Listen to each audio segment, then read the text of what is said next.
Hello बच्चों, मेरा नाम है मोहित और आपका स्वागत हमारे यूट्यूब चैनल स्टडी चैंपियन में। तो जैसा कि आप जानते हो, अगर आप 11th से लेकर अगर आप यूजी या पीजी के विद्यार्थी हो, आपको डिप्लोमा कर रहे हो, तो एससी एसटी के या ओबीसी या ईडब्ल्यूएस के विद्यार्थी हो, तो अब आप जितना भी कॉलेज का या स्कूल का आपका जितना भी खर्चा लगने वाला है, आपका सारा का सारा कौन देगी? राजस्थान सरकार देगी। तो उस राजस्थान सरकार के द्वारा उत्तर मैट्रिक छात्रवृत्ति योजना या समाज कल्याण छात्रवृत्ति योजना है, वो उसके फॉर्म है वो चालू हो चुके हैं 23 सितंबर से।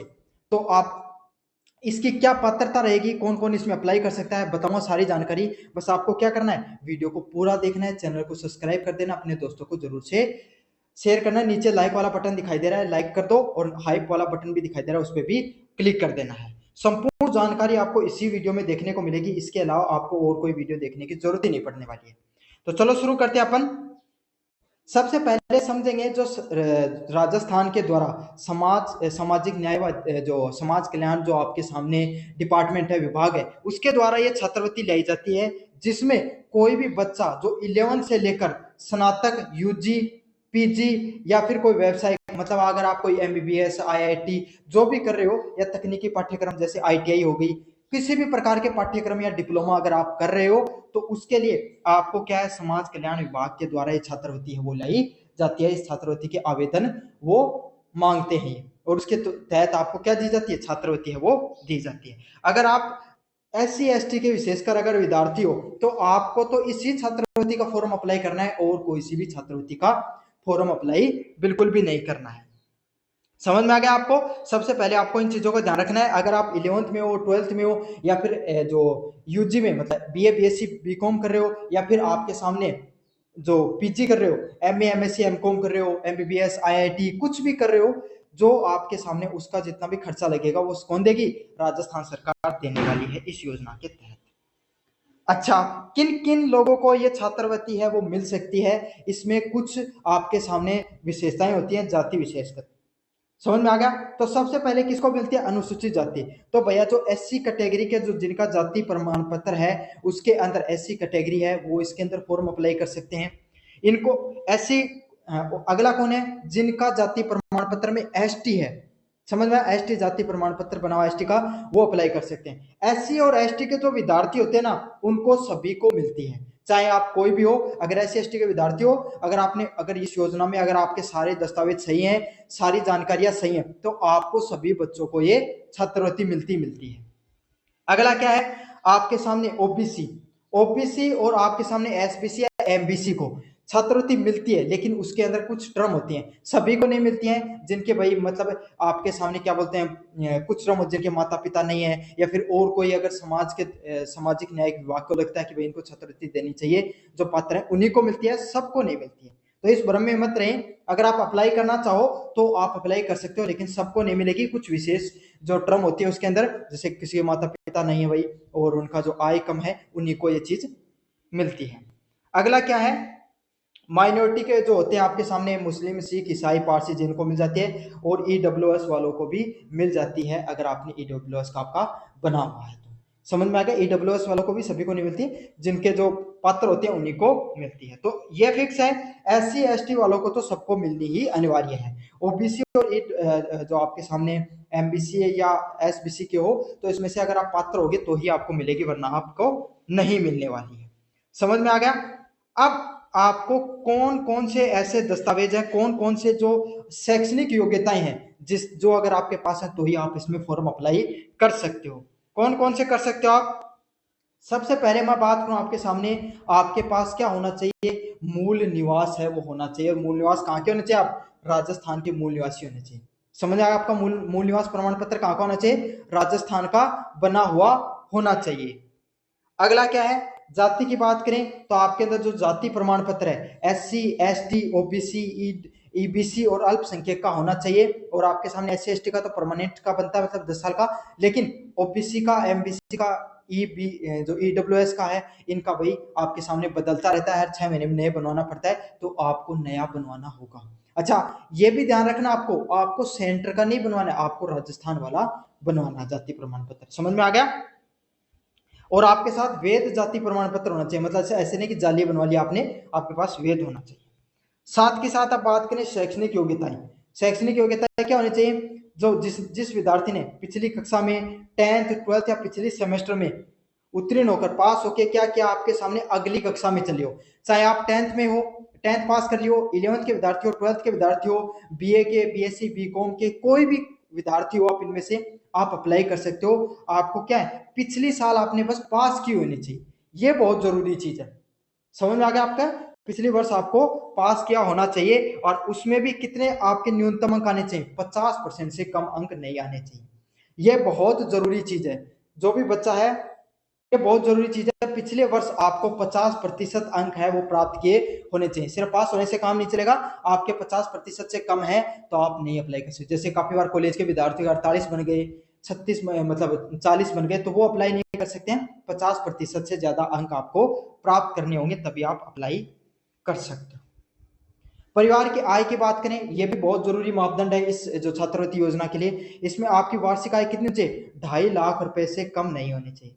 कितनी नहीं होनी चाहिए? 2.5 लाख रुपए से आपकी जो वार्षिक आय है वो बिल्कुल भी कम नहीं होनी चाहिए। आप जब अपना आय प्रमाण पत्र बनाओ, और आपके माता पिता का आय प्रमाण पत्र बनता है, जैसे आपकी पिताजी हैं तो अगर आपके पिता हैं तो पिता का आय प्रमाण पत्र बनेगा, और मतलब भाई जिनके पिता नहीं है इस दुनिया में, उनके लिए उनकी माता के हिसाब से आय प्रमाण पत्र बनता है। आपका खुद का नहीं बनेगा, आपके पिताजी का या माता के नाम से आय प्रमाण पत्र बनता है। समझ में आ गया? तो इस चीज का आपको ध्यान रखना है, बनवा लेना आपका आय प्रमाण पत्र।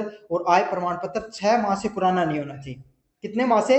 6 माह से पुराना नहीं होना चाहिए। आय प्रमाण पत्र आपको कहाँ का बनाना है? राजस्थान का आय प्रमाण पत्र बनाना है। कोई स्टेशनरी की दुकान होगी आपके पास, या फिर आपके पास अगर और कोई जो ई मित्र होगा उसके पास बता देना कि मुझे राजस्थान वाला आय प्रमाण पत्र दे दो, हिंदी में आएगा, वो पूरा बनवा लेना, और दो गजेटेड अधिकारियों की साइन हो जाएंगे और आपका आय प्रमाण पत्र बनेगा। एक चीज का आपको जरूर से ध्यान रखना है, आय प्रमाण पत्र भरो, उसमें जो आपकी वार्षिक आय वो 1.5 लाख रुपए से कम होनी चाहिए। महीने के हिसाब से बताऊं तो 20,000 रुपए से ज्यादा आपको बिल्कुल भी नहीं भरनी आए। उसमें आता है प्रति माह कितनी आपके पिताजी की आय है, तो उसको 20 माह से अधिक नहीं दिखानी है, उससे अधिक दिखाओगे तो वो ज्यादा चली जाएगी। चाहे आप SC ST के हो, लेकिन अगर माता पिता आपके सरकारी नौकरी में है और 2.5 लाख रुपए से ज्यादा अगर उनकी तनख्वाह है, तो आप इसके लिए पात्र नहीं हो पाओगे। समझ में आ गया? हाँ, लेकिन कुछ केंद्रीय योजनाओं में 8 लाख तक चल सकती है, लेकिन ये अलग अलग होती है। लेकिन राजस्थान में मैं आपको बता देता हूँ 2.5 लाख से आपको ज्यादा नहीं करनी, इस पॉइंट को भूल जाओ आप, इस वाले को, बस 2.5 लाख से कम भरना आपको।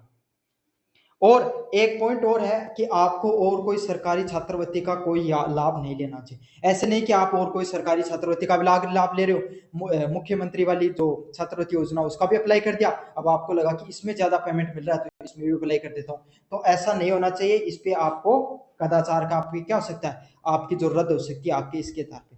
समझ में आ गया? तो SC ST के हो तो आपको तो यही अप्लाई करनी है। अब आपको कितना पेमेंट इसमें मिलता है? देखो, जो मुख्यमंत्री वाली होती है उसमें तो फिक्स है कि 5,000 रुपये पेमेंट मिल जाता है, लेकिन इसमें ऐसा कुछ फिक्स नहीं होता है। समझ में आ गया? पाठ्यक्रम शुल्क मतलब आपको जितना भी आपका कॉलेज में फीस लगी है वो भी मिलेगा आपको। अनिवार्य गैर वापसी योग्य शुल्क, नॉन रिफंडेबल फीस है, मतलब जिसको वापस नहीं दिया जाता है। जैसे आपको क्या क्या 5,000 रुपये फीस थी आपकी, प्लस 1,000 रुपये में उसमें क्या है आपका एक्स्ट्रा रजिस्ट्रेशन का था, तो इस हिसाब से आपका 6,000 रुपये पूरे कॉलेज में लगे, तो आपको पूरे 6,000 रुपये मिलते हैं। अगला क्या है? आपको रख रखाव का भत्ता, जितना भी जो अगर मानसिक प्रतिदिन या मासिक आधार पे अगर आपको कोई रह रहे हो कहीं पर, उसका भत्ता है वो मिल रहा है। अब ऐसे नहीं कि वो कहाँ पे रहना चाहिए, आप कोई सरकारी छात्रावास में आपको रहना चाहिए, और अगर हॉस्टल में रह रहे हो तो छात्रावास भत्ता भी मिलता है, लेकिन वो भी सरकारी छात्रावास होना चाहिए आपका। बस ये नहीं कि आप प्राइवेट में कहीं रह रहे हो तो आपको उसका मिल जाएगा, ऐसा नहीं होता है। आपको सरकारी में रहना होता है, उसका आपको मिल जाता है। मतलब सीधी सीधी बात है, आपकी जितनी कॉलेज की फीस लग रही है सारी की सारी आपको लगभग वापस मिल जाती है इस योजना के तहत। अब बात करें कौन से दस्तावेज है जो आपको चाहिए इस छात्रवृत्ति के लिए फॉर्म का अप्लाई करने के लिए, तो कौन से दस्तावेज है जिनका आपको ध्यान रखना है इस छात्रवृत्ति का फॉर्म अप्लाई करोगे तब। सबसे पहला आपको जन आधार कार्ड। सबसे पहले तो जिस विद्यार्थी ने SSO ID नहीं बना रखी है पहले तो वो बनवाओ अपनी। समझ में आ गया? सबसे पहले जाओ राजस्थान SSO लिखो और अपनी SSO ID है वो बना लो, ईमेल के नाम से, नंबर से, आधार कार्ड से बन जाती है।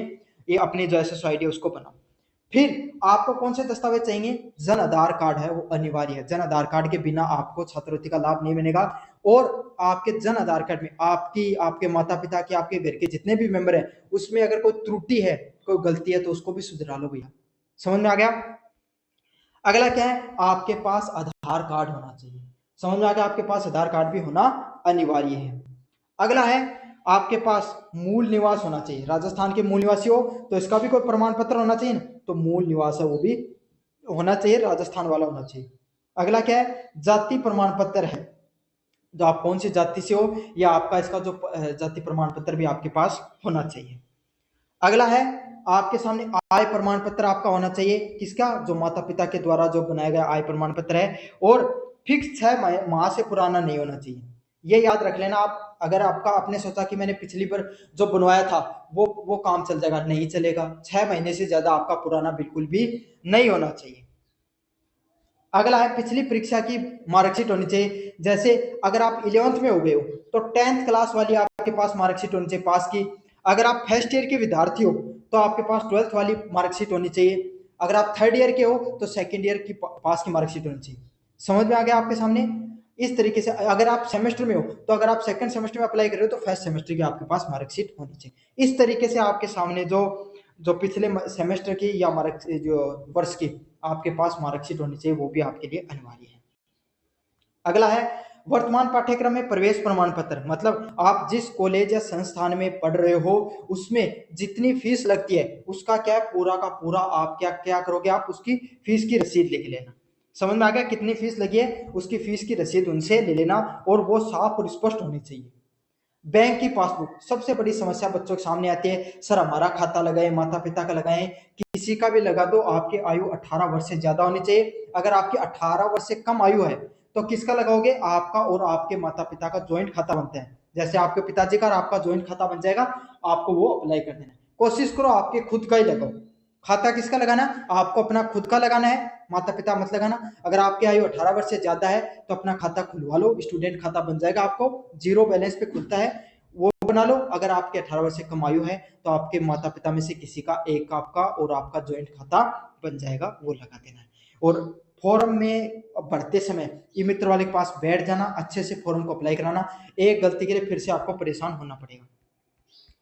अगले वाला है फोटो। आपके पास फोटो कैसे चाहिए, आपकी एक फोटो भी चाहिए इसमें अप्लाई करने के लिए। तो ये कुछ चीजें आपको ध्यान में रखनी है। आपके पास कौन से दस्तावेज होने चाहिए, जन आधार कार्ड होना चाहिए, आधार कार्ड होना चाहिए, मूल निवास होना चाहिए, जाति प्रमाण पत्र होना चाहिए, आय प्रमाण पत्र होना चाहिए, पिछले साल की मार्कशीट होनी चाहिए, वर्तमान पाठ्यक्रम में आपकी फीस या रसीद होनी चाहिए, या बैंक पासबुक आपके पास होना चाहिए। अब इसके फॉर्म अप्लाई की बात करूं तो जो आपके सामने 23 सितंबर है वहां से चालू हो चुके हैं, और अभी तो डेट है वो कब तक है, 31 अक्टूबर तक गई है। आगे भी बढ़ेगी, लेकिन आप अभी अप्लाई कर दो। क्यों, क्योंकि आपके नए नए विद्यार्थियों पिछले साल के अपने अब छात्रवृत्ति नहीं लिए, तो क्या होगा, आपको जो उसमें जन आधार कार्ड में अगर कोई समस्या है, कोई गलती है, उसको अपडेट कराने में लगता है समय, तो आपकी छात्रवृत्ति नहीं निकल जाए, इसके लिए अभी अप्लाई कर दो। समझ में आ गया। तो एक तो सही से आप क्या करना, फॉर्म टाइम से भर देना, जन आधार कार्ड और बैंक खाता का जो इन्फॉर्मेशन भरो उसको सही से भरना। उसमें कोई गलती होगी तो आपके सामने क्या आएगा, बार बार एरर देखने को मिलेगा, फिर आप किसी के सामने समस्याएं हैं वो आनी शुरू हो जाएंगी। तो यह आपके सामने पूरी की पूरी जो छात्रवृत्ति योजना थी, उत्तर मैट्रिक छात्रवृत्ति योजना, उसमें सारे पॉइंट कवर कर दिए। अब मुझे उम्मीद है कि आपको इससे संबंधित कोई भी सवाल है वो निकल कर नहीं आएगा। हर सवाल का आपका जवाब इसी वीडियो में देखने को मिल जाएगा। धन्यवाद।